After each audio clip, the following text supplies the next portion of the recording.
Bonjour à tous et bienvenue sur boursicoté.com pour cette nouvelle analyse technique Forex, matières premières et crypto-monnaies avec une paire de devises euro-dollar qui avait bien dépassé la zone des 1.0925, mais cette zone n'a pas été validée en tant que support. De plus, nous avons une amplitude de cassure ici qui est relativement faible.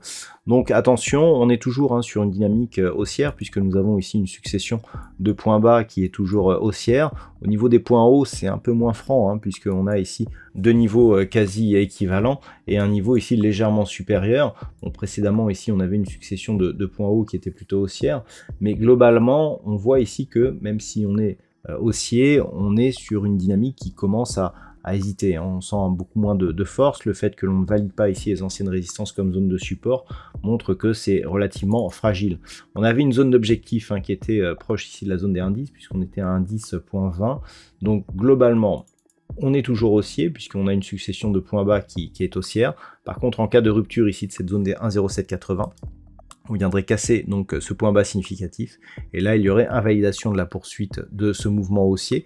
Mais globalement, tant que l'on est au-dessus, même si le biais est en train de ralentir, il reste orienté à la hausse. Sur la paire de devises livre sterling contre dollar américain, par contre, on est ici sur un mouvement qui est confirmé puisque d'un point de vue daily, on a ici une cassure de la zone des 1,2440, ça je vous en parlais hier, suivi d'un retour ici sur cette zone qui agit comme zone de support. Donc là pour l'instant, on est sur une dynamique qui est confirmée. Donc il va falloir continuer ici à surveiller cette zone de support, 1,2440, voir si elle conserve justement ce statut. Lorsque l'on élargit un petit peu la vue, on est sur un vrai signal de continuité, puisqu'on avait ici donc une phase de baisse, accélération, capitulation, rebond. On remonte ici, on se stabilise entre 1,1850 grossièrement et 1,2440. La rupture de cette zone des 1,2440 libère énormément de potentiel. On pourrait remonter assez facilement jusqu'à 1,30. Donc d'un point de vue moyen terme, ce signal ici est relativement intéressant, mais il faut absolument valider le fait que cette zone ici des 1,2440 soit toujours une zone de support. Sur l'or, on confirme la cassure ici des 1960. On avait donc testé ici, on avait une phase de consolidation et puis on est revenu ici donc sur la zone des 2000, zone psychologique que l'on a cassée aussi, et on s'inscrit ici dans une poursuite de mouvement haussier. Donc globalement, ça nous donne un signal de suivi ici de cette dynamique.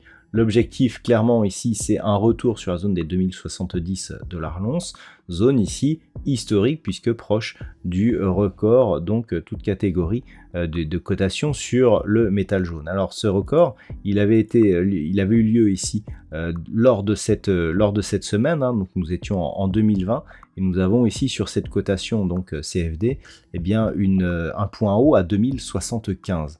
Là on avait 2070, donc l'enjeu sera d'observer si dans la continuité on arrive justement à cette zone de résistance. Donc globalement c'est pour l'instant ce que l'on vise.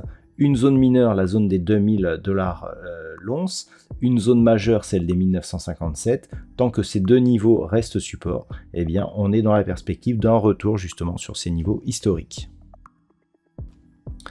Sur le WTI, pas grand chose à dire. On a eu une belle ouverture haussière ici suite donc aux news de l'OPEP de ce week-end et depuis pas de relais. Donc les cours restent ici au niveau des 80 $ le baril. On peut considérer qu'on est sorti ici de cette impulsion baissière, mais sans signal de retournement. Le fait que l'on soit ici au-dessus des 80, laisser des possibilités de poursuivre ici en direction des 84. Mais pour l'instant, on voit ici qu'il n'y a aucune dynamique, puisque les cours restent ici juste sur cette zone entre 80 et 81, et que pour l'instant, la dynamique reste totalement interrompue. Donc on est ici d'un point de vue moyen terme dans un biais neutre autour des 80 $ le baril.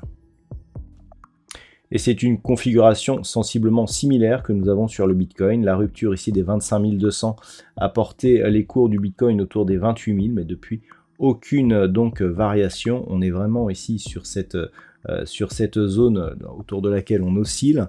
Pas de conviction haussière, pas de conviction baissière ici en guise de consolidation. Donc c'est neutre d'un point de vue court terme, avec toujours un objectif lié à un retour ici sur cette zone des 30 000 $ pour un Bitcoin. Voilà donc ce que l'on peut dire sur l'analyse technique de ces principaux actifs de marché. Je vous souhaite de passer une très bonne soirée. On se retrouve dès demain pour d'autres analyses techniques, toujours sur le site boursicoté.com.